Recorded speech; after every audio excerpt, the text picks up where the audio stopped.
हाय दोस्तों, पिछले वीडियो के अंदर हमने डीसी जनरेटर की कैरेक्टरिस्टिक्स कवर की थी और उसके बाद लास्ट में हमने स्टार्ट किया था डीसी मोटर का कैरेक्टरिस्टिक। उसमें मैंने सबसे पहले आपको ये बात समझाई थी कि सेपरेटली एक्साइटेड और शंट मशीन दोनों में ही फ्लक्स कांस्टेंट होने की वजह से, आईएफ कांस्टेंट होने की वजह से कैरेक्टरिस्टिक सेम आती हैं। और फिर हमने शंट मशीन की कैरेक्टरिस्टिक देखी थी और मैंने बोला था तीन कैरेक्टरिस्टिक हम लोग ऑब्जर्व करते हैं: speed versus armature current, torque versus armature current and speed versus torque. ये तीन कैरेक्टरिस्टिक इंपॉर्टेंट होती हैं और ये तीन कैरेक्टरिस्टिक बनाने का सिंपलेस्ट तरीका है अगर इक्वेशन से अप्रोच करते हैं। बस साथ साथ ये भी बात का ध्यान रखना है कि हमें आर्मेचर रिएक्शन कंसीडर करना पड़ेगा। आर्मेचर रिएक्शन डायरेक्टली इक्वेशन में फिगर आउट नहीं होता तो हम क्या कह देते हैं, आर्मेचर रिएक्शन फ्लक्स को रिड्यूस करता है और फिर इक्वेशन में ऑब्जर्व करते हैं कि फ्लक्स रिडक्शन से हमारी स्पीड या टॉर्क पे क्या इंपैक्ट आने वाला है। ठीक है, तो वहीं से अपने डिस्कशन को कंटिन्यू करते हैं और मैं नेक्स्ट मोटर की बात करता हूं, that is your DC series motor. ठीक है, अब डीसी सीरीज मोटर में हम लोग क्या जानते हैं कि फील्ड वाइंडिंग आर्मेचर के सीरीज में होती है, इसीलिए यह बात ध्यान रखना बहुत जरूरी है कि IF is equal to IA। ठीक है, और हम ये जानते हैं कि flux is proportional to IF, इसीलिए flux is proportional to IA। But हम लोग एक बात और समझते हैं, but at high values of IA flux तो हमेशा नहीं बढ़ सकता, तो फाई सैचुरेट्स, और अगर फ्लक्स सैचुरेट कर गया तो फाई इज ऑलमोस्ट कांस्टेंट। यानी छोटी वैल्यूज ऑफ IA पे फ्लक्स को तुम IA के प्रोपोर्शनल मान सकते हो, लीनियर वेरिएशन मान सकते हो, बट जब करंट बहुत ज्यादा हो जाएगा तो ये मान लेंगे कि मशीन सैचुरेट कर गई और फ्लक्स ऑलमोस्ट कांस्टेंट रहेगा। ठीक है, अब इस बेसिस पे हम लोग ग्राफ की बात करते हैं। सबसे पहला ग्राफ अपना क्या बनाना होता है, स्पीड वर्सेस आर्मेचर करंट। ठीक है, स्पीड वर्सेस आर्मेचर करंट का शुरुआत कहां से होता है, EA is KM phi omega M, तो omega M is EA by KM phi, और EA को लिख लेते हैं VT माइनस IA RA। इतना तो देखो हमने शंट के अंदर भी किया था, लेकिन अब मैं क्या कहता हूं कि लो वैल्यूज ऑफ IA पे जो फ्लक्स है इसको मान लो ये है सम कांस्टेंट इनटू IA, क्योंकि फ्लक्स प्रोपोर्शनल टू IA है, तो यहां से ओमेगा M क्या हो गया, VT by KM C IA minus, इसमें IA और फाई में भी IA तो कैंसिल हो गया। अब ओमेगा M वर्सेस IA की इक्वेशन कैसी बन गई, it is hyperbolic, y equal to 1/x की इक्वेशन बन गई।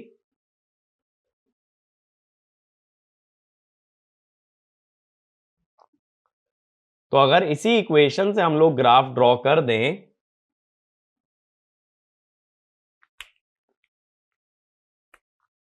तो ग्राफ कैसा आ जाएगा, हाइपरबोलिक। ठीक है, इस तरह से आ जाएगा, लेकिन हम ये जानते हैं हमेशा ये इक्वेशन वैलिड नहीं है। ये कब है, जब IA ज्यादा लार्ज ना हो। तो हाई वैल्यू ऑफ IA में क्या करोगे, फाई को कांस्टेंट मान लोगे, फाई को कांस्टेंट माना तो ओमेगा M हो जाएगा VT minus IA RA by KM phi. Phi अगर कांस्टेंट है तो ये एक स्ट्रेट लाइन की इक्वेशन है, IA के साथ ये लीनियरली वेरी करेगी। ये जो पहली इक्वेशन है ये हाइपरबोला की इक्वेशन है, y इक्वल टू 1/x, और जो दूसरी इक्वेशन है that is a linear equation.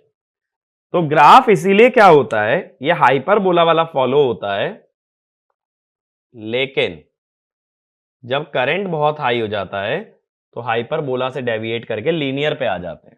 ध्यान से देखना, रेड और ब्लू वाला कर्व एक साथ नहीं गया, मैंने आगे उसको लीनियर बना दिया। तो यहां पे क्या क्या कंसीडर कर लिया, सैचुरेशन और आर्मेचर रिएक्शन।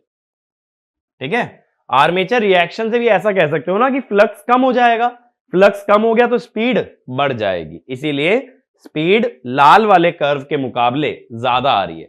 रेड वाला कर्व कब आ रहा है? जब हम लोग सीरीज को सीरीज की तरह ही लेके चल रहे हैं, यानी कि फ्लक्स प्रोपोर्शनल टू IA मान लेते हैं। अब इसमें देखो छोटी वैल्यूज ऑफ IA पे, IA जब बहुत छोटा है तो स्पीड बहुत ही ज्यादा आ रही है। IA छोटा कब होगा? जब मोटर में लोड कनेक्टेड ना हो। अगर तुम मोटर से कोई लोड चला ही नहीं रहे हो तो मोटर करंट किस बात के लिए ड्रॉ करेगी? हद से हद करेगी तो लॉसेस के लिए करेगी, लेकिन बहुत ही छोटा करंट करेगी। अब यहां से हमें यह समझ आ रहा है कि छोटे करंट पे स्पीड ज्यादा होती है, इसीलिए ये बोलते थे कि सीरीज मोटर को अगर नो लोड पे चलाया जाए तो बहुत ज्यादा स्पीड पे रन करती है। तो ये वाला पॉइंट लिख लेना, DC series motor should not be run at no load, otherwise the speed of motor becomes dangerously high। बात क्लियर हुई? यानी कभी भी ऐसा मत करना कि डीसी सीरीज मोटर चल रही है और उसमें अचानक से लोड हटा दो। चलती हुई मोटर में से लोड हटा दोगे, उसका करंट कम हो जाएगा और स्पीड बहुत ही हाई हो जाएगी।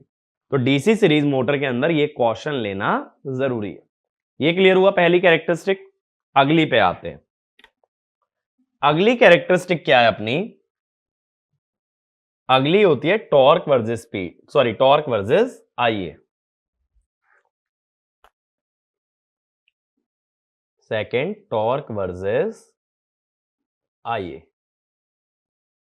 अब टॉर्क में हम जानते हैं it is Km phi IA। अब अगेन एट लो IA, जब IA ज्यादा हाई ना हो तो फ्लक्स किसके प्रोपोर्शनल होता है? IA के। और मैंने यहां भी रखा था, देखो फ्लक्स को C इंटू IA, तो रख दो यहां पे Km C IA स्क्वायर। और at high IA flux constant हो जाएगा या रिड्यूस हो जाएगा, तो हम क्या बोल देंगे? Km phi IA। तो लो वैल्यूज ऑफ IA पे स्क्वायर के प्रोपोर्शनल और हाई वैल्यूज पे लीनियर कर्व। तो देखो क्या होता है, अब जैसे हमने शंट का देखा था, शंट में ऑलमोस्ट लीनियर आया था ना, तो पहले मैं लीनियर ही ड्रॉ कर लेता हूं। लीनियर ऐसा बनना चाहिए, लेकिन आ क्या रहा है? छोटी वैल्यूज पे पैराबोलिक आ रहा है। पैराबोलिक का मतलब है ये नीचे से गुजरेगा लेकिन फिर ऊपर निकल जाएगा, और हाई वैल्यूज पे सैचुरेशन के कारण वापस ये लीनियर हो जाएगा। तो ये लीनियर वाला रीजन क्यों आया? Because we have considered saturation and armature reaction. ठीक है, ये बात क्लियर हुई टॉर्क का कर्व। अब लास्ट क्या बचता है? Speed versus torque. Speed versus torque बनाने का क्या तरीका है कि करंट की जगह टॉर्क की टर्म लिखो यहां पे। तो तीसरी कैरेक्टरिस्टिक की जब हम बात करते हैं, third one, that is omega M versus T, तो हम क्या लिखते हैं? VT by Km phi minus TRA by Km phi whole square. अब इसमें हम क्या जानते हैं? इसमें हम ये जानते हैं, या पहले ना इसको सिंप्लीफाई कर लो, IA की टर्म डाल ही लो। एट लो IA क्या होता है? Omega M is VT by Km C IA minus RA by Km C। लो IA पे टॉर्क कितना है? Km C IA square. तो टॉर्क IA की जगह क्या लिख सकते हो? यहां से अगर IA लिखोगे तो क्या लिखोगे? Root over T by KMC। अगर यहां पुट कर दो root over T by KMC,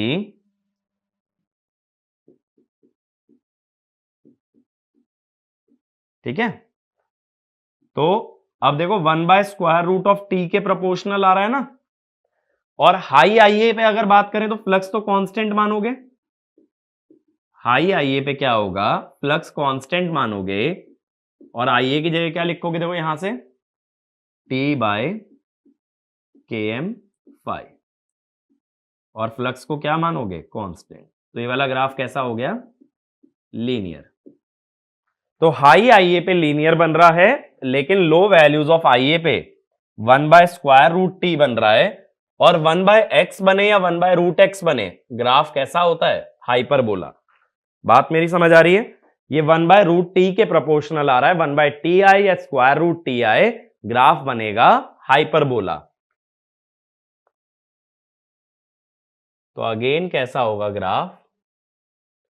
omega m versus t। तो आना तो हाइपरबोला चाहिए, लेकिन हाई वैल्यूज पे क्या हो जाता है? हाई वैल्यूज पे ग्राफ लीनियर हो जाता है। तो इसी ग्राफ के अलोंग चलेगा, बट हाई वैल्यूज पे जाते हुए लीनियर हो जाएगा। ठीक है, तो ब्लू वाले कर्व में हमने क्या कंसीडर कर रखा है? सैचुरेशन और आर्मेचर रिएक्शन कंसीडर्ड। तो ये दोनों ही चीजें कंसीडर करके हमने ब्लू वाला कर्व ड्रॉ किया है। मेरी बात क्लियर है यहां तक? तो अब देखो, इसका मतलब ये हुआ कि ग्राफ जो स्पीड का बनेगा डीसी सीरीज मोटर में, दैट विल बी हाइपरबोला। और हाइपरबोला का मतलब क्या है? कि लोड बढ़ने के साथ स्पीड बहुत ही तेजी से गिरती है। और शंट मशीन में हमने क्या बोला था? कि शंट मोटर के अंदर स्पीड का डिक्रीमेंट बहुत ही कम होता है एज द लोड इंक्रीजेस। और वो चीज डिजायरेबल थी, क्योंकि हम क्या चाहते हैं, जैसे मान लो एक बाइक है, बाइक में मोटर होगी। अब उस बाइक पे एक बंदा बैठे, 3 बंदे बैठे कि 5 बंदे बैठे, 5 तो बैठेंगे नहीं, बट कुछ भरोसा भी नहीं। तो अगर 5 लोग भी बैठ गए तो भी वो उतनी ही स्पीड से रन करे, यानी उसके ऊपर कितना भी वेट डाल दो मोटर के ऊपर, स्पीड पे फर्क नहीं आना चाहिए। और ये चीज हमेशा मोटर के लिए एक डिजायरेबल कंडीशन होती है। ठीक है, तो सीरीज मोटर के तीनों ग्राफ क्लियर हुए। बस ये ध्यान रखना, जहां सीरीज वाइंडिंग की बात आ जाए, वहां कहीं ना कहीं जाके फ्लक्स सैचुरेट जरूर करता है, क्योंकि करंट बढ़ने के साथ साथ फ्लक्स बढ़ेगा। लेकिन किसी भी मटेरियल की एक लिमिट होती है जिससे ज्यादा मैग्नेटिक फील्ड वो प्रोड्यूस नहीं कर सकता है, इसीलिए फ्लक्स आगे चल के कांस्टेंट हो जाता है। अब अपने पास लास्ट मशीन क्या बचती है भाई? DC compound motor. सीरीज के बाद नेक्स्ट क्या आता है अपने पास? DC compound motor.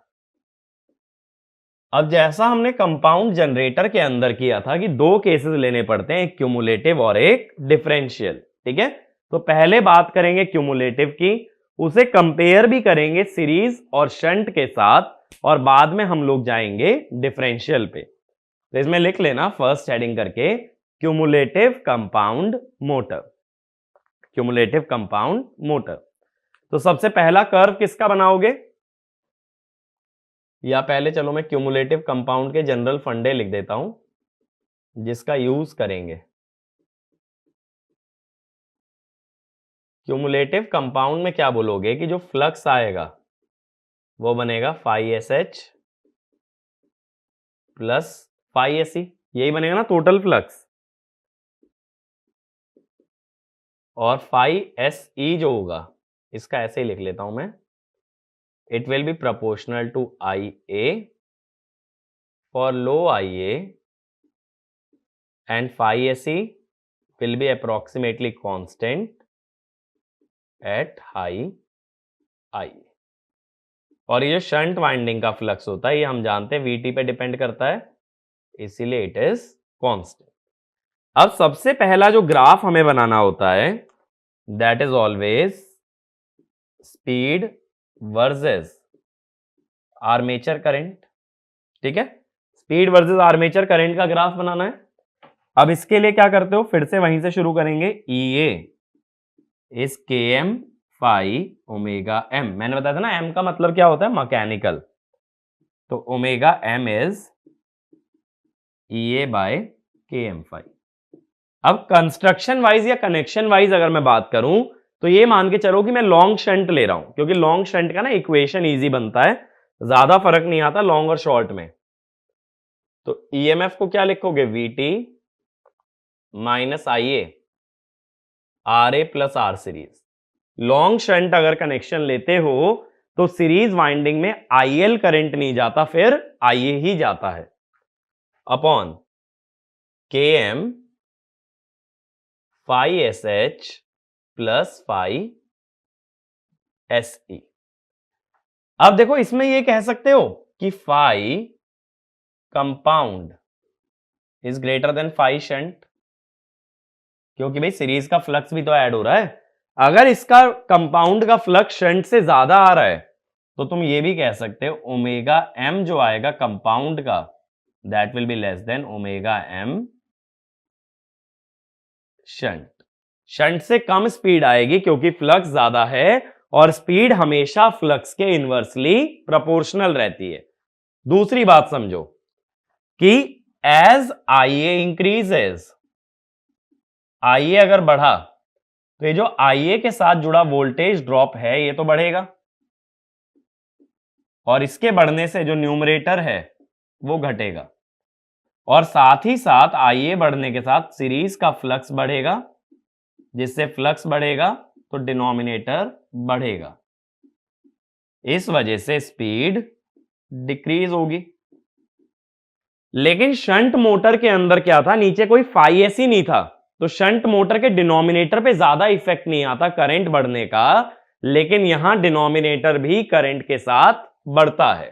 तो हम ये भी बोल देते हैं कि जो स्पीड है omega M falls more rapidly with IA as compared to shunt. ठीक है, शंट के मुकाबले बहुत तेजी से स्पीड गिरती है IA के साथ। बात मेरी क्लियर हुई? ठीक है, इतना क्लियर है ना? शंट में शंट से बहुत तेजी से इसकी स्पीड गिरेगी। तो अगर तीनों मशीन यानी शंट, सीरीज और कंपाउंड का ग्राफ एक ही ग्राफ पे बनाया जाए,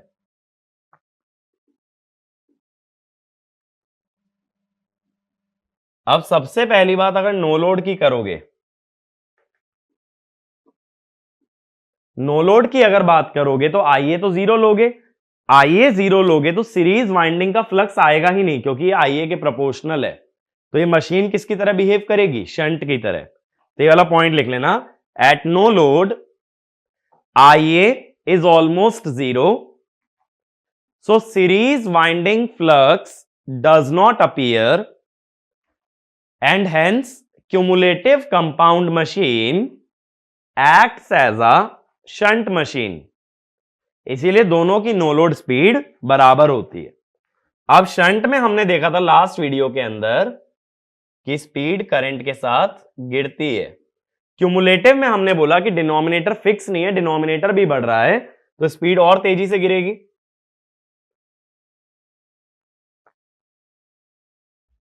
तो ये है क्यूमुलेटिव कंपाउंड। और सीरीज में क्या देखा था? सीरीज में तो बहुत ही तेजी से गिरती है क्योंकि हाइपरबोलिक आता है कर्व। तो ये हो गया था हमारा सीरीज। ठीक है, उतना बारीकी से मैं कर्व नहीं बना रहा हूं कि आगे चल के लीनियर आएगा। अगर बनाना भी चाहते हो तो ऐसे बना लेना कि आगे चल के लीनियर आ जाता है। ठीक है, हाइपरबोला चलता है but at high values it is linear. तो सबसे ज्यादा चेंज इन स्पीड किस में आता है? सीरीज में। और सबसे कम किस में आता है? शंट में।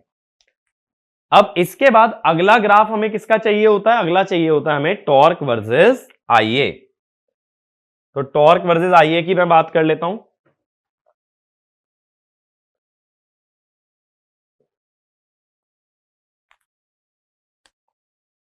Second, torque versus IA। अब टॉर्क को कैसे लिखते हैं? Km phi IA, Km phi SH plus SE IA। अब इससे क्या होगा कि जो टॉर्क का ग्राफ है, ना ही तो वो एग्जैक्टली पैराबोलिक आएगा और ना ही वो एग्जैक्टली लीनियर आएगा। उसके अंदर एक लीनियर टर्म बनेगी जो phi SH से बनेगी, और एक पैराबोलिक टर्म बनेगी जो phi SE से बनेगी।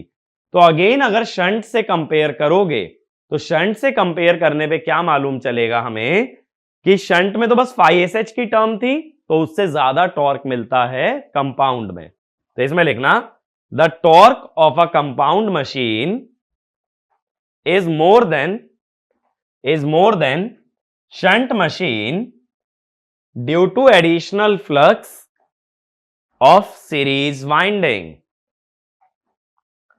अब देखो क्या होता है टॉर्क वर्सेस आईए का जब ग्राफ बनाते हैं,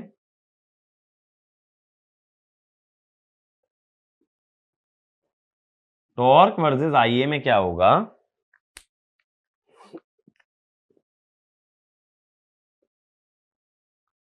कि शंट का ग्राफ तो ऐसे आया था, अब सीरीज का क्या हुआ था, सीरीज का इस टाइप से नीचे से बढ़ा था।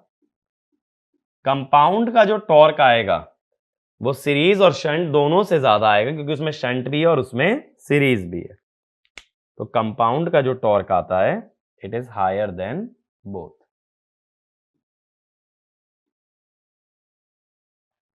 ठीक है, पैराबोलिक की तरह ही जाता है, but parabolic plus linear term मिला के ये ज्यादा आता है सीरीज और कंपाउंड दोनों से। ठीक है, ये बात क्लियर हुई।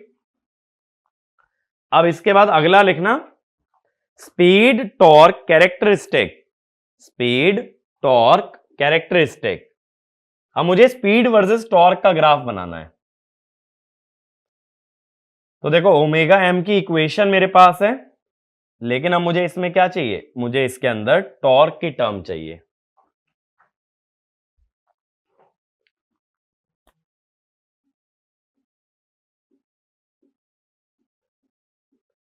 तो टॉर्क की टर्म लाने के लिए क्या करना पड़ता है, आईए को टॉर्क की टर्म में सब्सटीट्यूट करते हैं, यहां से VT minus T by K M phi S H plus phi S ई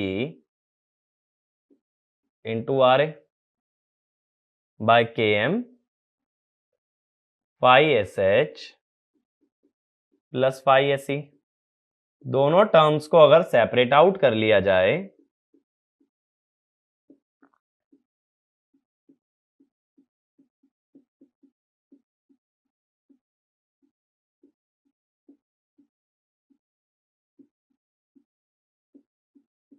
ये बनेगा ना इक्वेशन। अब देखो अगर डिनोमिनेटर में सीरीज फ्लक्स नहीं होता है तो ये इक्वेशन देखने में हमें लीनियर जैसी लगती है। एक second, R A plus R S ही था, ये भी करेक्ट कर लेना। तो ये इक्वेशन देखने में लीनियर जैसी लगती है अगर डिनोमिनेटर का फ्लक्स कांस्टेंट रहे, लेकिन फ्लक्स खुद आईए के साथ वेरी कर रहा है। क्यों? ये सीरीज वाली टर्म की वजह से। तो सीरीज वाली टर्म की वजह से आईए बढ़ने के साथ साथ फ्लक्स भी बढ़ेगा, फ्लक्स बढ़ेगा तो डिनोमिनेटर बढ़ेगा, डिनोमिनेटर बढ़ेगा तो स्पीड कम होगी। इसीलिए जैसा ग्राफ हमारा यहां पे आ रहा है omega versus IA, similar type of graph आ जाता है omega versus T, similar graph.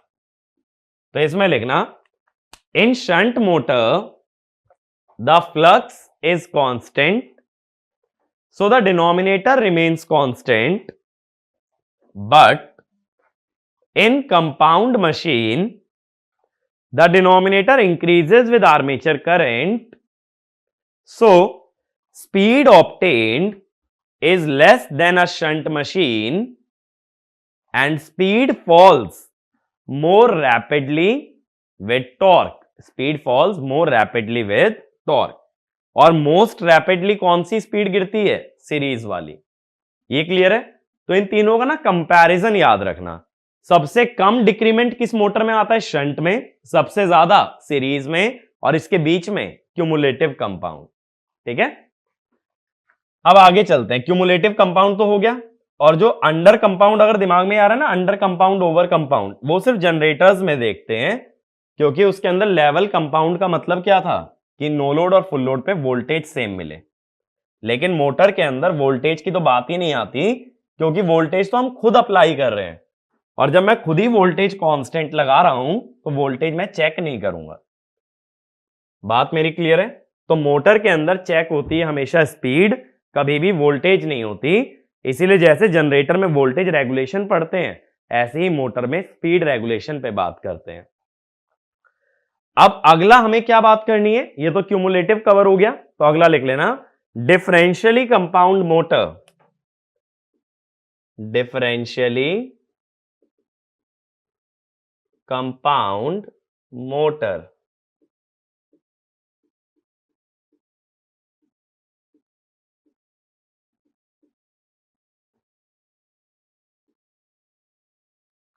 ठीक है, अब डिफरेंशियली कंपाउंड मोटर में क्या होता है, जो फ्लक्स होता है that is shunt flux minus series flux.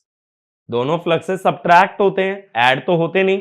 इसका मतलब क्या होगा कि जब Ia बढ़ेगा, as Ia increases, series winding का फ्लक्स बढ़ेगा, और सीरीज वाइंडिंग का फ्लक्स अगर बढ़ा तो रिजल्टेंट फ्लक्स कम होगा।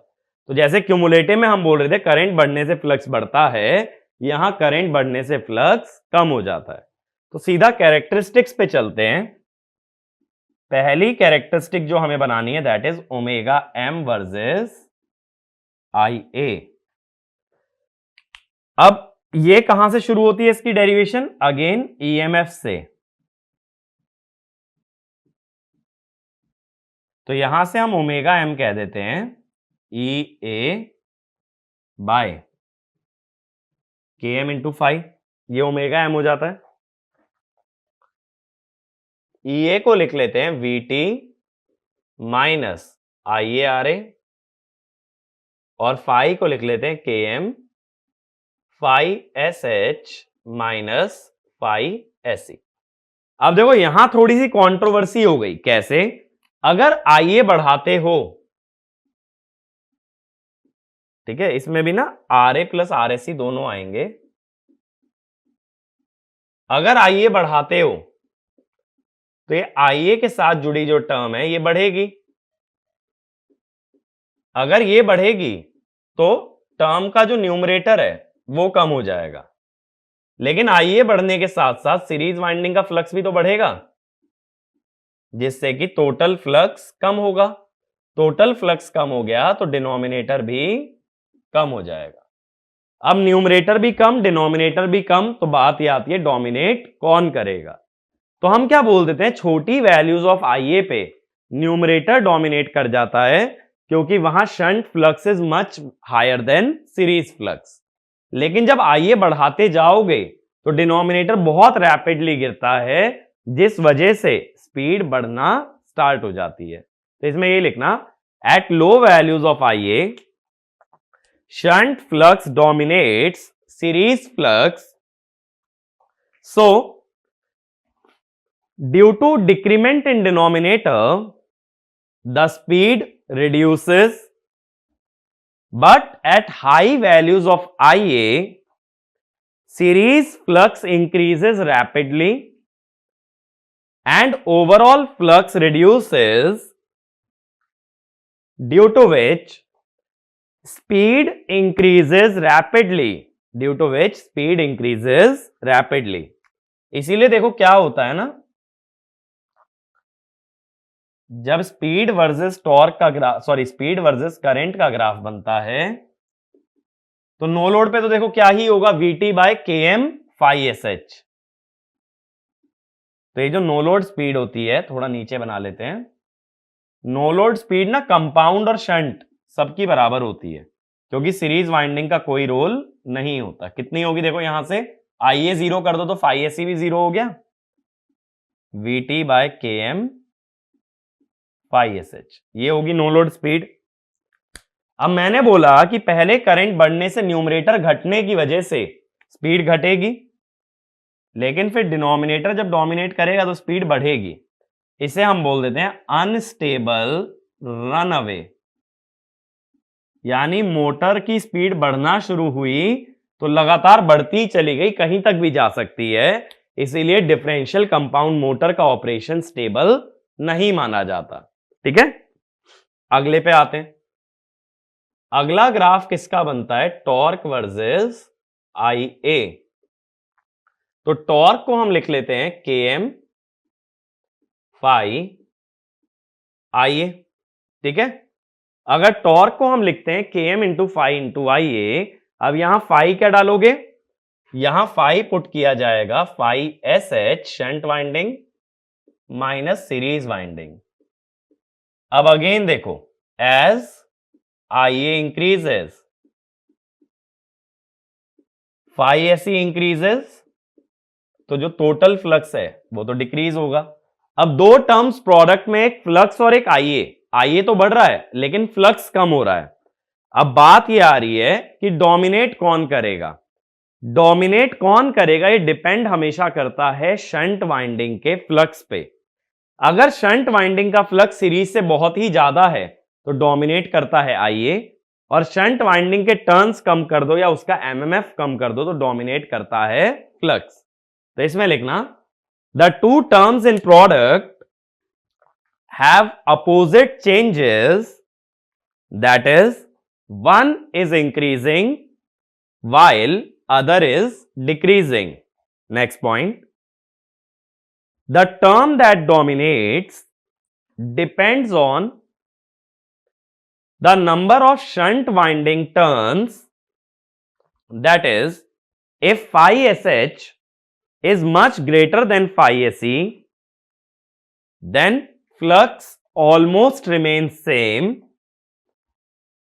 but if phi sh is moderate then flux will dominate। कहने का मतलब देखो क्या हुआ, अगर शंट फील्ड में बहुत ज्यादा नंबर ऑफ टर्न्स लोगे तो क्या होगा, देखो टॉर्क वर्सेस आईए में जीरो करंट पे तो जीरो ही टॉर्क आएगा, इसकी तो कोई बात ही नहीं है। अब कायदे से अगर फ्लक्स कांस्टेंट होता तो लीनियर जाना चाहिए था ना शंट के अंदर। शंट के अंदर ग्राफ कैसा जाता, लीनियर। लेकिन क्या होता है, अगर शंट वाइंडिंग बहुत ज्यादा डोमिनेट कर गई सीरीज को तो ऑलमोस्ट ऐसा ही ग्राफ जाता है, बस हल्का सा डोमिनेट हो जाता है। ये कब है, when shunt turns is high, या ये कह दो स्ट्रॉन्ग शंट, अगर शंट फील्ड को स्ट्रॉन्ग रखा गया है। अगर शंट फील्ड के नंबर ऑफ टर्न्स तुमने कम रखे हैं तब क्या होता है कि करंट बढ़ने से सीरीज फ्लक्स हमारा बढ़ता है और रिजल्टेंट फ्लक्स हमारा कम हो जाता है। रिजल्टेंट फ्लक्स कम होने से टॉर्क गिरने लगता है और टॉर्क रिवर्स डायरेक्शन में भी जा सकता है। ये कब है, ये है वीक शंट पे, ठीक है। तो इसमें वाला पॉइंट भी लिख लेना, एट हाई वैल्यूज ऑफ आईए the torque can be produced in reverse direction, which means torque will oppose the motion and will try to run the motor in reverse direction। ठीक है, टॉर्क कोशिश करेगा motor को उल्टी direction में घुमाने की। अब लास्ट क्या बचा भाई, तीसरी कैरेक्टरिस्टिक बची ओमेगा वर्सेस टी। और जैसे देखो ये ऑब्जर्वेशन भी रखना, ज्यादातर ओमेगा वर्सेस टी का जो ग्राफ आता है most of the times it is similar to omega versus IA. तो तीसरी कैरेक्टरिस्टिक की बात कर रहे हैं ओमेगा एम वर्सेस टी। अब इसके अंदर ओमेगा एम हमने लिखा था VT minus IA R A plus R A C divided by K M into five, ये लिखा था। अब आईए की जगह टॉर्क की टर्म्स लिख लो,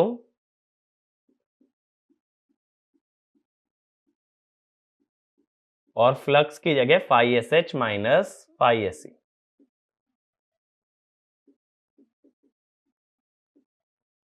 divided by,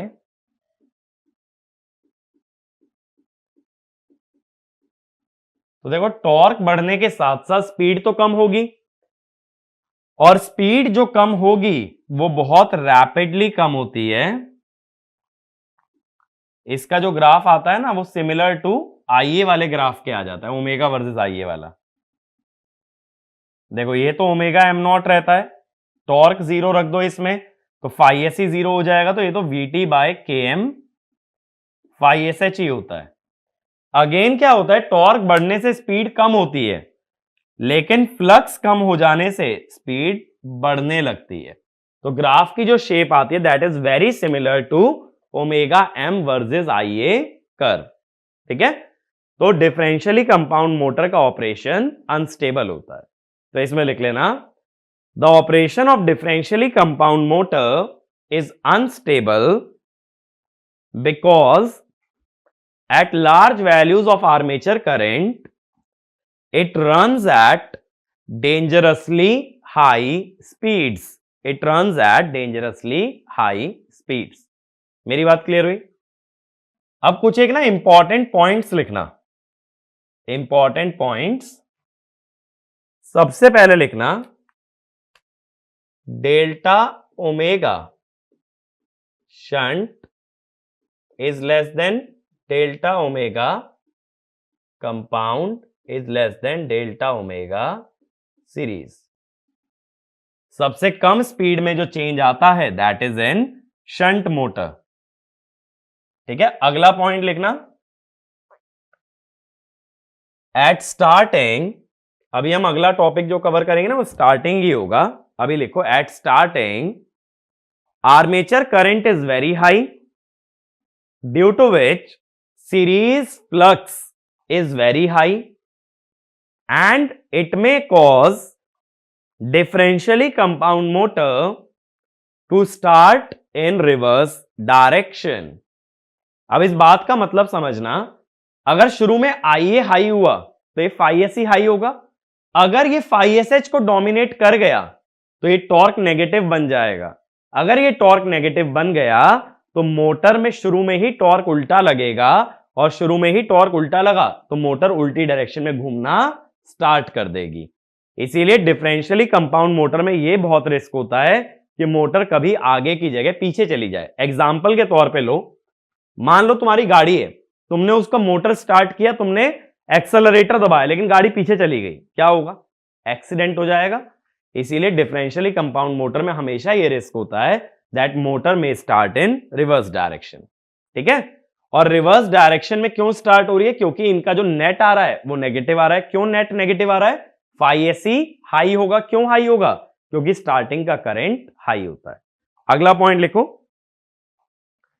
since the flux in differentially compound motor is difference of the two flux, the motor accelerates slowly, which means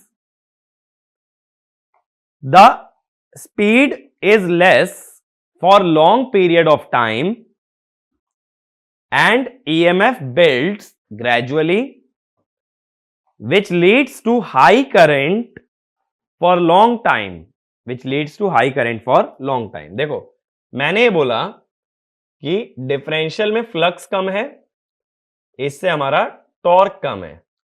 torque कम से हमारी एक्सेलरेशन कम है, जिसका मतलब स्पीड इंक्रीजेस स्लोली। अब ईएमएफ जो होता है वो होता है km phi ओमेगा m।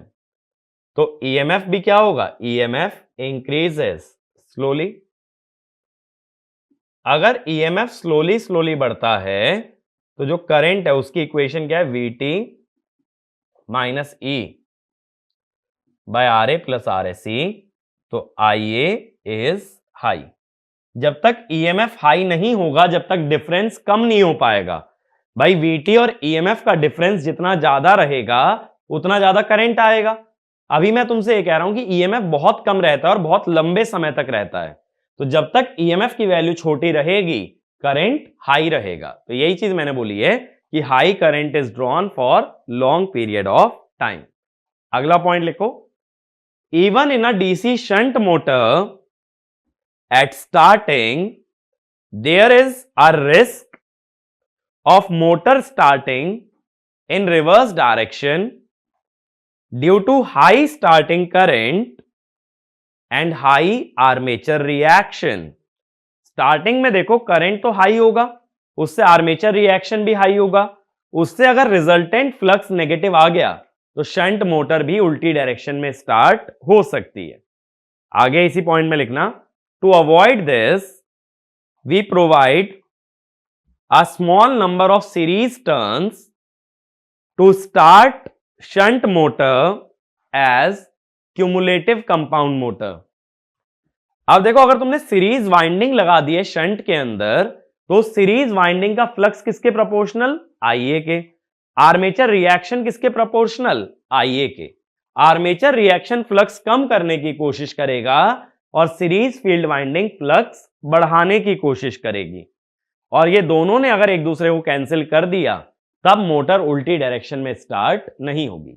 दिक्कत यह, अगर आर्मेचर रिएक्शन बहुत ज्यादा हाई हो गया तो शंट फ्लक्स को डोमिनेट करके ऐसा ना कर दे कि रिजल्टेंट फ्लक्स नेगेटिव हो जाए, जैसे यहां था। क्योंकि रिजल्टेंट फ्लक्स जो होगा ना, अगर शंट मशीन की भी मैं बात करूं तो field winding minus armature reaction बनेगा। मैंने बोला अगर ये इसको डोमिनेट कर गया तो ये फ्लक्स नेगेटिव हो जाएगा, तो रिजल्टेंट फ्लक्स नेगेटिव, तो मोटर उल्टी डायरेक्शन में स्टार्ट होगी। इसीलिए हमने क्या किया, इसको मॉडिफाई करके इसमें एक सीरीज की टर्म और डाल दी। अगर ये दोनों एक दूसरे को कैंसिल आउट कर लें तो नेट फ्लक्स कितना रहेगा? 5F। ठीक है, तब हमारा काम बन सकता है। तो ये दो तीन चीजें जो कि प्रैक्टिकली की जाती हैं कि शंट मशीन में थोड़े बहुत सीरीज टर्न्स देके, बहुत कम दिया जाता है NSE, लेकिन कुछ टर्न्स देके उसको क्यूमुलेटिव कंपाउंड बना देते हैं, और डिफरेंशियल में मोटर का उल्टी डायरेक्शन में स्टार्ट होने का रिस्क हमेशा बना रहता है। और ये जो स्टार्टिंग में करंट हाई वाला कॉन्सेप्ट है, जब हम अगले टॉपिक में स्टार्टिंग की ही बात करेंगे तब ये सारी बातें बहुत डिटेल में समझेंगे। ठीक है, तो कैरेक्टरिस्टिक बनाना क्लियर है। मोटर हो या जनरेटर, तुम्हें ग्राफ बनाना आना चाहिए, क्योंकि 1 मार्क में इवन गेट एग्जाम के अंदर भी ग्राफ पे बात की जा सकती है। वो अलग बात है कि काफी रेयर है, बट अदर एग्जाम्स में इस टाइप के क्वेश्चन काफी देखे जा सकते हैं। ठीक है, तो इस लेक्चर को यहीं एंड करते हैं। तो इस टॉपिक को अच्छे से तैयार करना, तब हम अगले टॉपिक पे जाएंगे, that is starting. Thank you.